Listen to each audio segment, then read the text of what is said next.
ሰላሙ አለይኩም ወራህመቱላህ። ይህንን ግለሰብ እናዳምጠውና መልስ እንሰጣለን። ኡስታዝ ያሲን ኑሩ መጀመሪያ አላህ እሱና እሱ ብቻ ነበር ይላል ነብዩ አለይሂ ሰላም። ካነ አላህ ወለም የኩን ሸይኡን መዐ ከሱ ጋር ምንም አልነበረም። ሰማይ፣ ምድር፣ ውሃ፣ ንፋስ፣ አየር፣ ዛፍ፣ እንስሳ፣ የሰው ልጅ፣ አርሽ፣ ኩርሲ፣ ጀነት፣ ጀሃነም፣ ሲድረቱል ሙንተሃ፣ መላእክት ማንም አልነበረም። አላህ ከዛም አሉ ነብዩ ሰለላሁ ዐለይሂ ወሰለም መጀመሪያ ትልቁን ዓለም አርሽን ፈጠረ። አላሁ አክበር። ከረፈንም ቢሆን እውነት ወገዳችኋል። ያሲን ኑሩ እዚህ ጋር የተናገረው ንግግር የእነሱን ሀሳብ የሚደግፍ አይደለም። የተናገረው ቡኻሪ ላይ የተዘገበን ሐዲስ ነው፣ ወደፊት እንደምናየው ማለት ነው። ነገር ግን እንደምትመለከቱት የሆነ ነገር የሚያሻማ ነገር ካለ ተብሎ ብሎ ወደ እነሱ አይነት አስተሳሰብ ለመቀየር ይሞክራል። ይሄ ስህተት ነው። እነሱን ንግግር የሚያስዝ ንግግር አይደለም። ይህንን ንግግሩን ራሱ ነብዩ ሰለላሁ ዐለይሂ ወሰለም ተናግረውታል። ከዚህ ንግግር ግን እነዚህ ሰዎች የሚረዱትን ንግግር እኛ እንይዝም። ሙሉ ንግግሩን እየሰማን በመሀል ላይ ሀሳብ እናስቀምጣለን። የመሸይኾቻችን የነቢያቶች የእስልምና አስተምህሮት ይሄ ነው። አላህ በጭራሽ እንዲያውም አላህ ሱብሓነሁ ወተዓላ ከሰማያት በላይ መሆኑን ውድቅ ማድረግና ይህንን ማውገዝ የፊርዓውን እምነት መሆኑን የሚያመላክት የቁርአን አንቀጽ አለ። ያ ሃማኑ ብኒ ሊ ሶርሐን ለዐሊ አብሉጉል አስባብ ሰማዋቲ ፈአጠሊዐ ኢላ ኢላሂ ሙሳ። አንተ ሃማን የሚባል አገልጋይ አለው። አንተ ሃማን ወደ ሰማይ ግንባታን ገንባልኝና የሙሳን ጌታ ሂጄ ልየው እስኪ።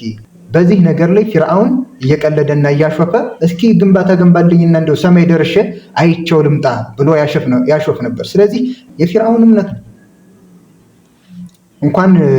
እንኳን የነብያቶች እምነት ይሄ ሊሆን ቀርቶ ማለት ነው። ነብያቶችማ ከእንደዚህ አይነት ኹራፋት የጠሩ ናቸው። አልሐምዱሊላህ ሱብሃነሁ ወተዓላ ምንም ነገር ከመፍጠሩ በፊት ያለዛ ነገር ነበር። አርሽን ከመፍጠሩ በፊት ኩርሲን፣ ቦታዎችን፣ አቅጣጫዎችን ሁሉንም ነገር ከመፍጠሩ በፊት ያለነዛ ነበር። ስለዚህ እነዚህን ነገር ከመፍጠሩ በፊት አቅጣጫን፣ ቦታን፣ አርሽን ከመፍጠሩ በፊት ያለነዚህ ከነበረ ከፈጠራችሁ በኋላ ለምን ወደ እነሱ ይፈልጋል? ዲን ላይ እንደዚህ አይነት የሂሳብ ቀመር የሚያዋጣ ተግባርና የሚያስኬድም አይደለም። ትክክለኛ ዲን፣ ትክክለኛ እምነት ማለት ቃለ አላህ ቃለ ረሱሉላህ ወቃለ ሰሓባ። አላህ እንዲህ አለ፣ መልእክተኛው እንዲህ ብለዋል፣ ነቢ ሰሓቦቹ እንደዚህ ብለዋል ብሎ መናገር ነው። ይሄ ከሆነ ይሄ ነው፣ ይሄ ካልሆነ ይሄ አይደለም ማለት እንደዚህ አይነት የፍልስፍና አካሄድ ዲን ላይ የሚሰራ አይደለም። ለዚህ ነው ብዙ ጊዜ ቃለ አላህ ብላችሁ ወይም ቃለ ረሱሉላህ ብላችሁ ወይም ቃለ ሰሓቦች እንዲሰርተው ስትሏቸው እንደዚህ ከሆነሳ እንደዚህ ከመሆኑ በፊትስ እያሉ አቅላዊ የሆኑ ነገሮችን የሚያመጡት ለዚህ ነው። ይሄ ትክክል አይደለም። አቅል የቁርአንና የሐዲስ ተከታይ ነው። ለቁርአንና ሐዲስ ማስረጃዎች እጅ ያልሰጠ አቅል በሽተኛ የሆነ አረዳድን ይዞብን ነው የሚመጣው። አላህን ተቀያያሪ ማድረግ አይሆንባችሁ። መቀያየር የሚባለው ነገር የፍጡር ባህሪ ነው። አላህ ስብሓነሁ ወተዓላ ደግሞ ምን ይላል? ፈላ ተድሪቡ ሊላሂ ልአምሳል፣ ለአላህ አምሳያ ታድርጉለት።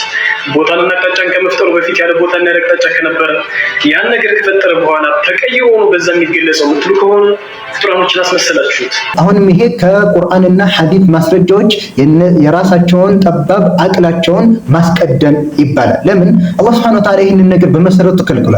ያ አዩሃ አለዚነ አመኑ ላ ቱቀዲሙ በይነ የደይ ላሂ ወረሱሊህ፣ እናንተ ያመናችሁ ሰዎች ሆይ ከአላህና ከመልእክተኛው በፊት አትቀደሙ ይላል። በአስተሳሰብ በአስተያየት ሀሳብ በማስቀመጥ ከቁርአንና ሐዲስ ማስረጃዎች በፊት መቀደም አይቻልም። ይህንን ነገር ደግሞ አላህ ሱብሓነሁ ወተዓላ ነው ራሱ ነው የነገረን። ሰማያትና ምድርን በ6 ቀናት ከፈጠረ በኋላ ከአርሽ በላይ መሆኑን የነገረን ማን ነው? አላህ ሱብሓነሁ ወተዓላ ራሱ ነው።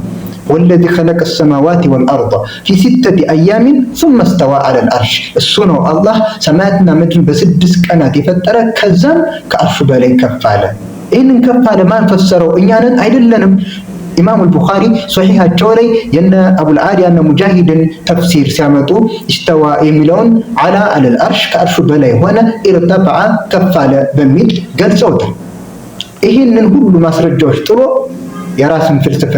የራሳቸውን ፍልስፍና የሚከተሉ ጀማዓዎች ናቸው። አላህ ሱብሓነሁ ወተዓላ ይጠብቀን።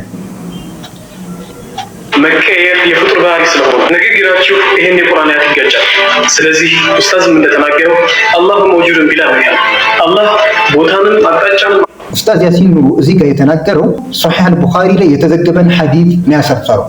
ካነ አላሁ ወለም የኩን ሸይኡን ገይሩ፣ አላህ ነበር ከሱ ጋር ምንም ነገር ሳይኖር በፊት በቃ የተነገረንን መያዝ በተነገረን ላይ ብቻ መገደብ ማለት ይሄ አላህ ነበር፣ አዎ ነበር።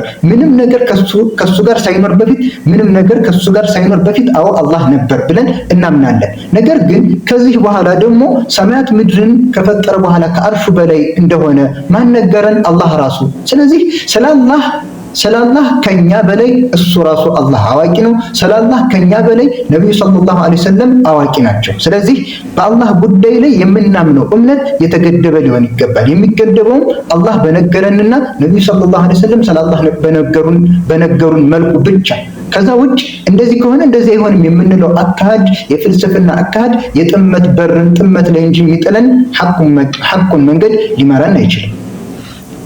አሽን ኩርሲይንም ከመፍጠሩ በፊት ያለ ቦታ ነበረ። አሁንም ያለ ቦታ ያለ ጌታ ለመኖሩ ቦታም ሆነ አቅጣጫ አያስፈልገው። አልሐምዱሊላህ ሽኩር ካለከ እንደተመለከታችሁት አላህ Subhanahu Wa Ta'ala ያለ ቦታ ነው ያለው። አላሁ መውጁድን ቢላ መካን ለሚለው የባጢል እምነት ውድቅ የሆነ ብልሹ እምነት ማስረጃ ከቁርአን ከሐዲስ ከሰለፎች እንደማይገኝ ይታወቃል። ማስረጃ ምን አመጣ? ይኸው እንግዲህ የነ ሙአዝን ነሽዳ ማለት ነው። ሱብሃንአላህ በጣም ያሳዝናል። እዚህ ማስረጃ የሚሆን የሚያቀርቡት ነገር ነሽዳና መንዙማቸውን እንጂ ቁርአንና ሐዲስ የነሱን ባጢል እምነት አይደግፍም። ከነሱ ባጢል እምነትም የጠራ እምነት ነው። አልሐምዱሊላህ አሁን በዚሁ የነብዩ ሰለላሁ ዐለይሂ ወሰለም አስተምሮት ላይ ልንጸና ይገባል። የአህባሽ ጥመት ሊያታልለንና ሊያወዛግበን አይገባም። ቁርአንና ሐዲስ የሰለፎችን ንግግር በተገቢው መልኩ ከያዝነ የትኛውም የጥመት አንጃዎች ሹብሃቸው ሊያታልለን አይችልም። ወሰላሙ አለይኩም ወራህመቱላህ